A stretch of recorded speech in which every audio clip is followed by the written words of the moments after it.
Welcome to this Killick Explains video, and welcome to number 2 in my Tax Saving Basics series. There are 4 videos in the series. This is number 2. Now, number 1 was the basics of individual savings accounts, so logically building on that, this is what is a JISA, as they're called.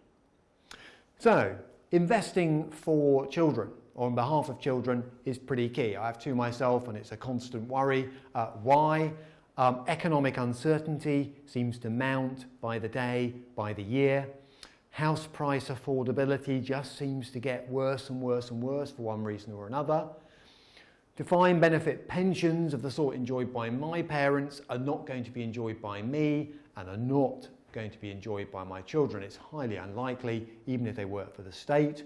And on that subject, state support is being gradually withdrawn, whether you look at university fees and costs. I mean, I had my tuition fees paid many years ago.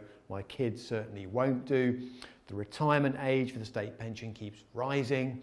Then you've got the autumn budget changes, making tax a bit more brutal via what's called stealth taxes, reductions in thresholds, reductions in allowances, and all those kick in 2023. So, what can we do to help our kids over the long term? And one answer is the JISA. That is the junior version of the individual savings account. So some basics and then some twists, if you like, things to watch out for, and then some more information. So first of all, it's a pretty generous allowance. This is a tax shelter set up on behalf of each child, and the allowance annually is £9,000 per child. So pretty generous. What's more, anyone can contribute. So the contribution to that total of £9,000 is going to go under the shelter, under the umbrella, if you like, can come from almost anyone, friends, family, and so on. It can be invested in a very wide range of investments. I mean, it can stay as cash, but it can also be invested in funds, in shares, and so on.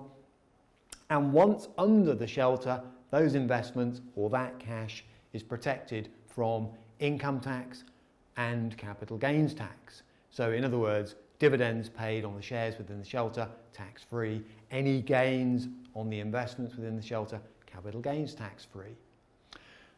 And what's more, the money is locked away all the way up until the point where a child turns 18, at which point they have access to it. And I'll come back to that point in a moment.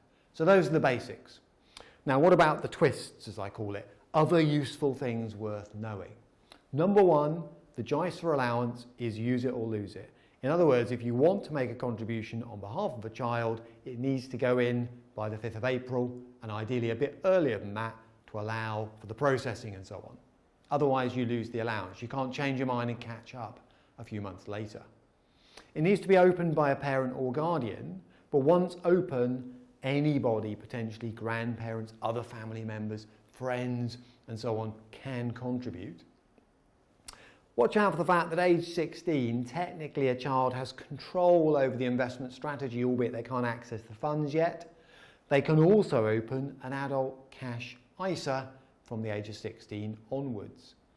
And like an ISA, transfers are possible. So if you and or they become unhappy with what's under the bonnet, if you like, it is possible to move provider at any point.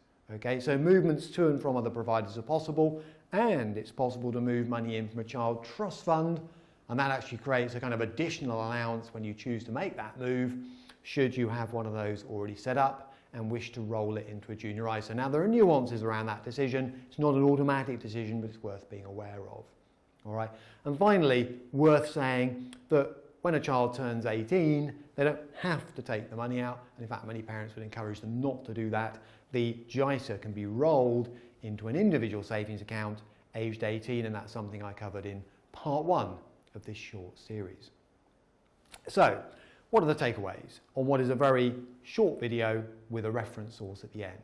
Number 1, this is a pretty useful and in many ways quite flexible in terms of what goes into it, wrapper to set up on behalf of a child. There are a couple of things to watch, a couple of things to think about if you like. Number 1, yes, your child will get control of the funds within the JISA aged 18, but the money is locked away effectively until they reach 18. And don't forget, the money does not have to be withdrawn if the account fully closed at 18. Make sure you know what's under the bonnet.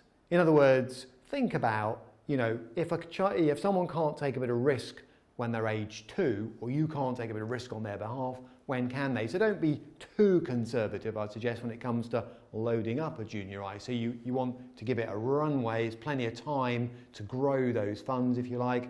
And do take a close look at performance and fees. That's always something to weigh up in the context of any investment, whether you're making it for yourself or making it on behalf of someone else, such as a child.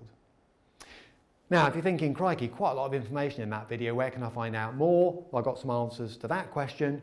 First of all, killick.com/learn is my comprehensive video library.